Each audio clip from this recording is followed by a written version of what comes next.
we have an interesting conversation. Can I really be vulnerable without looking weak? Hey guys, welcome to my YouTube channel. It's been a moment. I know. My name is Fedra Adaka and I'm a self-mastery coach, peak performance consultant, and family life professional. I help people like you navigate their internal barriers, internal limitations, so that they can win in life, work, and relationships. Today, we have an interesting conversation. Can I really be vulnerable without looking weak? Well, let's dive into it. You don't want people to think that you're weak. You don't want people to look down on you. You want to show up strong, confident, and bold. And so you're wondering somewhere in your mind, if I'm vulnerable, what's going to happen? You know, these are thoughts that goes on in your mind. And so because of that, you hide. You mask things. You show up strong, but you're really struggling within. And so you're suppressing your emotions, and then you're not stable. Do you know the interesting part of all of this? Fear keeps you isolated. It disconnects you from everybody else because we don't like perfect people. I remember a lady who I stumbled upon on YouTube many years ago. This lady relocated from Nigeria to the UK, and she had an accent. She didn't have a fancy background. She came up straight, very unfiltered, very pure. And in a space of very few months, she grew thousands of followers. And when I read through the comments, one of the consistent feedback was the fact that she's been vulnerable. She's not trying to look perfect. Nobody wants to be perfect.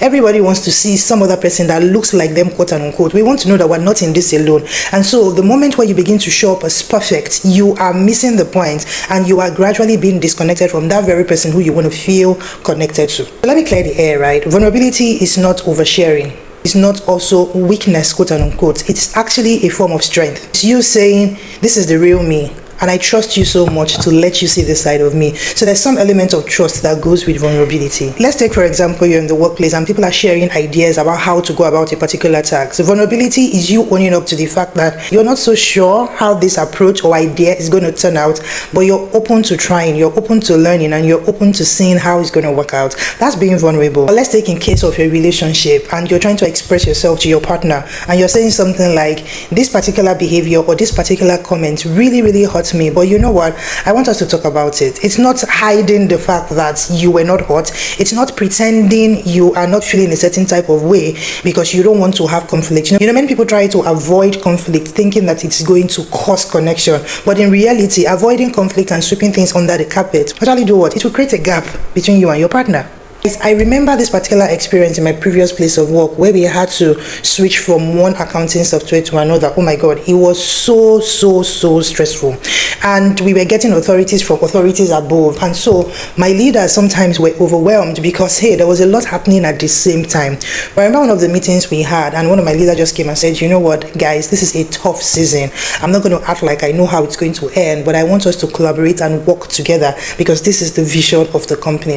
In that moment, I was feeling like, okay, now let's do it together, let's run it, I'm with you. We don't know how it's going to turn out, but we're in this together. That's what vulnerability can do for you. I would never forget this particular experience where I had to handle a major project with somebody, and when I was introduced to the person, it looked like this person was my senior, quote unquote. But guess what she said? Immediately we exchanged pleasantries and we started talking. She was like, please, I have no idea how this works and I'm trusting on you to really support me. I'm like, hello, you're supposed to be my leader, but the fact that this person came up straight, came up vulnerable and open, I told myself I was going to work with this woman, partner with her, because there was zero element of competition, but rather every desire to collaborate, to connect, and to move the agenda of the project forward. That's what vulnerability can do for you. Yes, the question you may be asking is, so how can I be vulnerable without losing my credibility?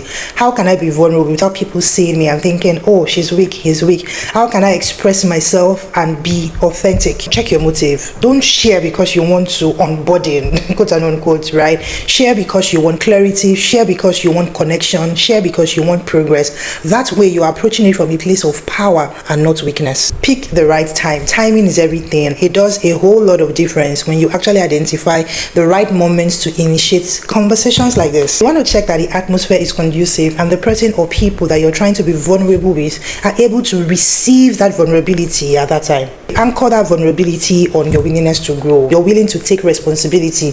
You're willing to move and make progress from where you are. It's very important that people know that you want to grow, you want to become better, and you are not just trying to throw off responsibility on someone else. The final thing I'll say is, don't perform.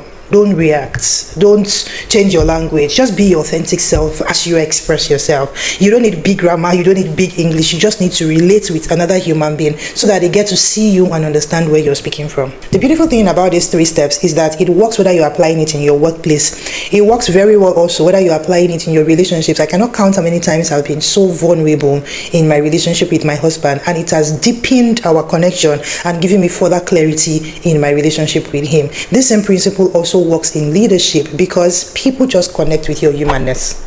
People connect with the fact that you're being raw, you're being authentic, and you're being truthful.